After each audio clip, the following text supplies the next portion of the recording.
پی کے T V دیکھنے والے تمام دوستوں کو السلام علیکم۔ حضرت سفیان ثوری نے حج کے موقع پر طواف کے دوران ایک نوجوان کو دیکھا جو قدم بہ قدم صرف درود پاک پڑھ رہا تھا۔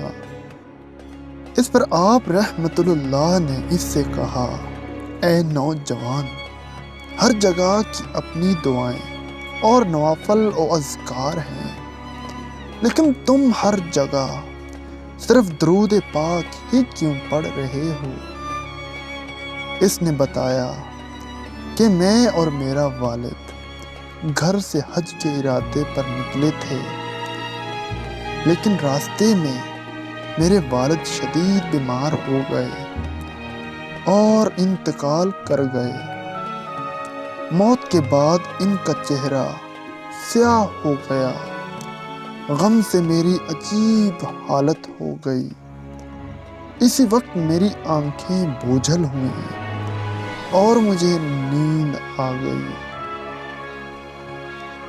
میں نے خواب دیکھا کہ ایک حسین و جمیل شخصیت جن کا حسن لاجواب و بے مثال ہے اور جن کے وجود سے خوشبو کی لپٹیں آ رہی ہیں، میرے والد کے پاس آئے اور ان کے چہرے سے کپڑا ہٹا کر اپنا ہاتھ پھیرا، جس سے میرے والد کا چہرہ چاند کی طرح روشن ہو گیا۔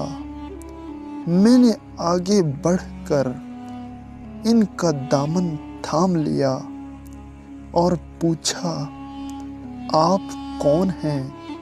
انہوں نے فرمایا، تم مجھے نہیں پہچانتے؟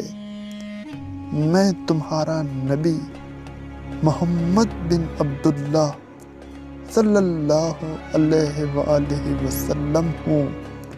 تمہارا باپ بہت گنہگار تھا، لیکن مجھ پر کثرت سے درود پڑھتا تھا۔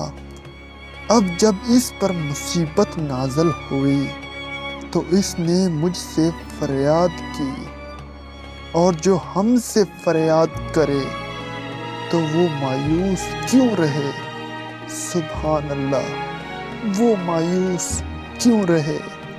اسی لیے وہ کہتے ہیں کہ محمد کے غلاموں کا کفن میلا نہیں ہوتا، کفن میلا نہیں ہوتا۔ امید کرتے ہیں آج کی یہ چھوٹی سی ویڈیو آپ کو پسند آئی ہوگی۔ ویڈیو کو دوستوں کے ساتھ شیئر کر دیا کریں۔ اپنا اور اپنے پیاروں کا بہت سارا خیال رکھیں۔ اللہ نگہبان۔